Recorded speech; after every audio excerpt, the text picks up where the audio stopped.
I am sorry to say, my sisters and brothers, that whether it is Kerala today or India, we are being ruled by cowards.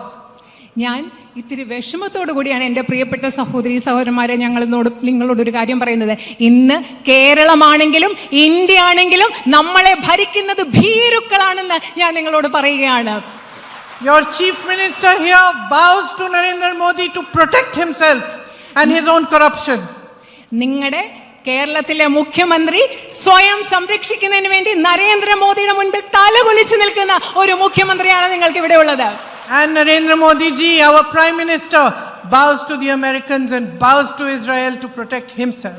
അപ്പോൾ നരേന്ദ്രമോദി സ്വയം സംരക്ഷിക്കുന്നതിന് വേണ്ടി അമേരിക്കയുടെയും ഇസ്രായേലിന്റെയും മുമ്പിൽ തലകുനിച്ച് നിൽക്കുന്ന നരേന്ദ്രമോദിയാണ് നമുക്കുള്ളത്. We are being ruled by compromised politicians who do not have the courage or the guts to stand up for their own state and for their own country.